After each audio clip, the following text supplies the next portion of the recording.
Buka warung tapi modal pas-pasan. Masih mau lanjut atau terus ngegas? Gimana? Kalau kalian gitu jago jualan, gas terus sampai sukses. Apalah gunanya kalau uang banyak tapi kagak jago jualan? Percuma ngabis-ngabisin duit doang. Lebih baik modal pas-pasan tapi semangat berjuang untuk terus berjualan, itu lebih penting. Nah, buat kalian yang lagi merintis usaha sembako, sama kayak saya lagi usaha merintis juga nih,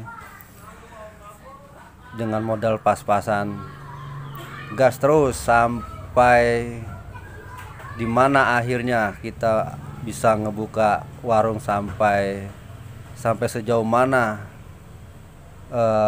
kekuatan kita untuk terus berlanjut sampai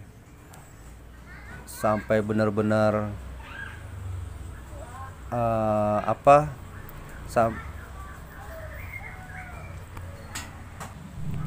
sampai sukses. Sukses itu kan maksudnya warung yang kita kelola dengan modal apa adanya, dengan modal minim, itu terus berkembang sampai besar. Itu yang disebut kita sukses mengelola sebuah warung. Jadi jangan patah semangat, tetap bergerak walaupun dengan finance minim. Semangat terus. Nah, berikut ini adalah cara-cara saya dalam melakukan merintis usaha gitu dengan modal atau budget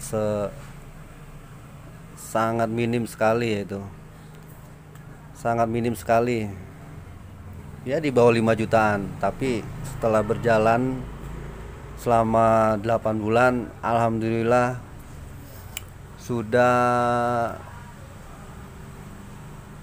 omsetnya semakin bertambah, pengunjung pun bertambah, grafiknya pun bertambah, naik gitu.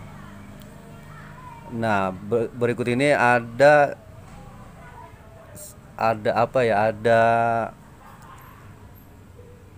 memanajemen pembelanjaan gitu. Bukan manajemen keuangan tapi manajemen belanja ketika kita dapat cash flow. Cash flow itu maksudnya uang cash yang kita dapat setiap harinya, apa yang harus kita belanjakan. Nah, begini adalah beberapa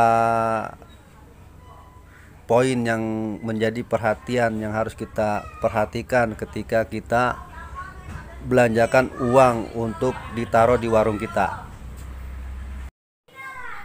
Poin pertama yang harus kita lakukan saat belanja adalah barang yang laku.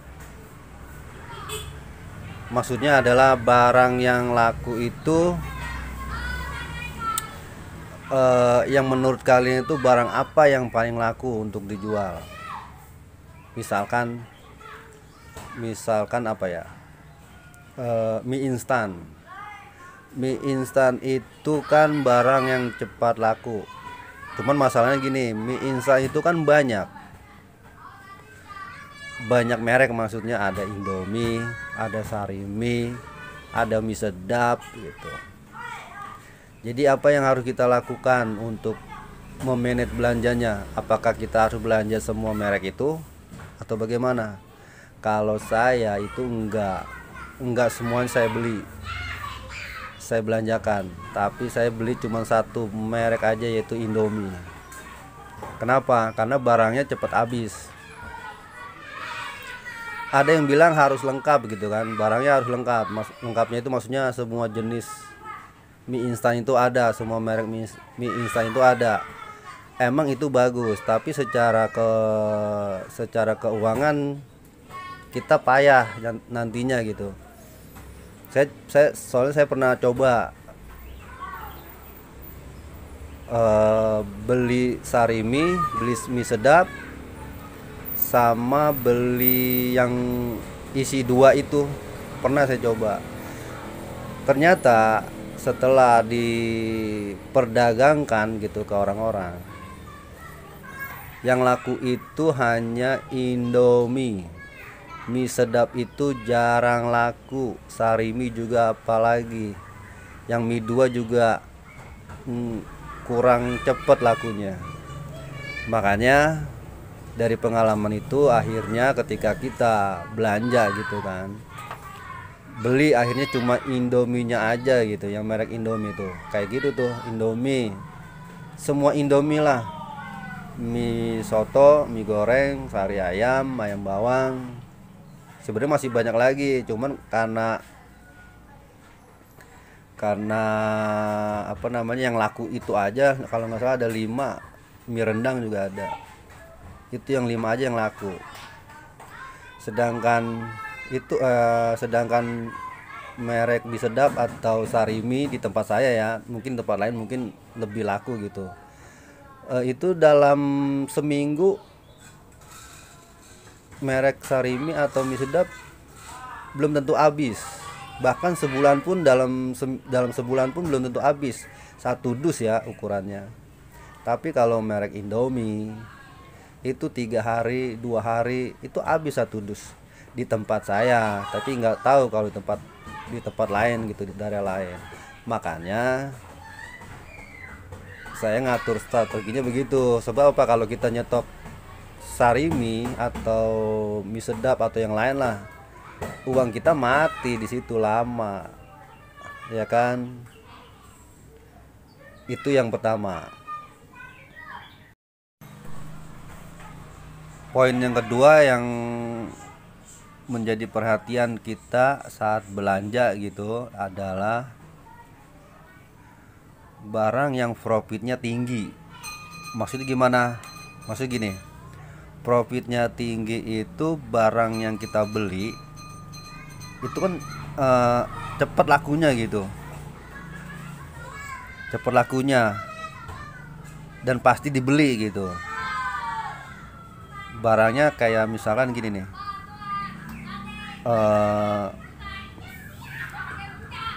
popok bayi ya, popok bayi itu kan di kemasannya itu ada apa ya, ada label harga gitu kan. Ada yang 2.000, 2,5, 3.000. Popok bayi ini yang saya jadikan contoh yaitu popok bayi yang dari Sweety itu ya. Apa sih? Mami Popok Sweety. Iya, yang kuning itu. Ya, gini maksudnya tuh profitnya gede tuh gini. Kalau kita beli rencengan itu profitnya kecil.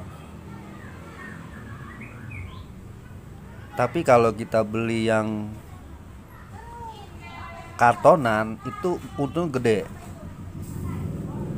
Coba deh bedain ketika kita belanja rencengan sama beli yang kartonan.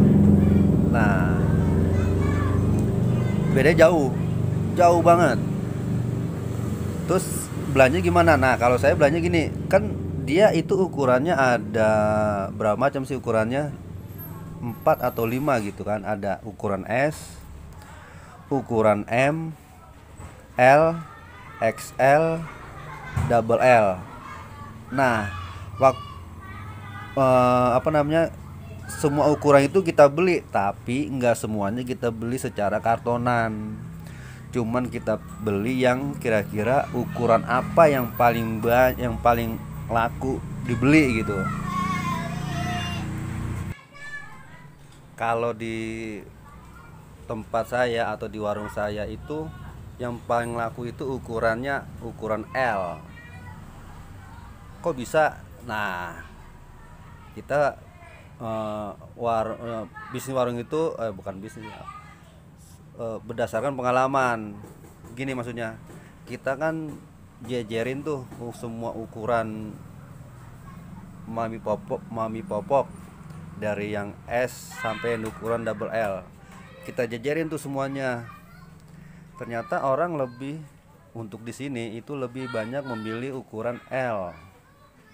Nah, kita kan bisa ngebaca, oh L ternyata lebih laku.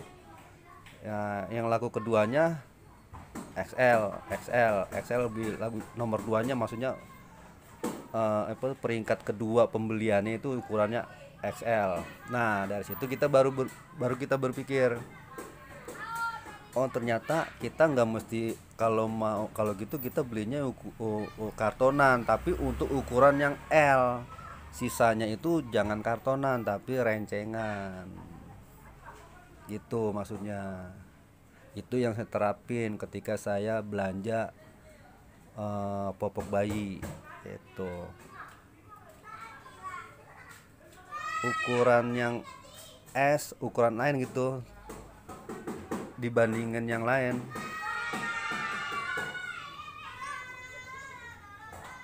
lebih laku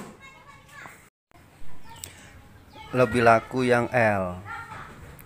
Makanya kalau beli semua ukuran secara kartonan, nah duit kita mati lagi dong di situ. Kan lumayan satu karton kalau nggak salah hampir 200 lebih. 200-an lebih, tapi untungnya bisa separoh. Lumayan kan profitnya dari popok bayi.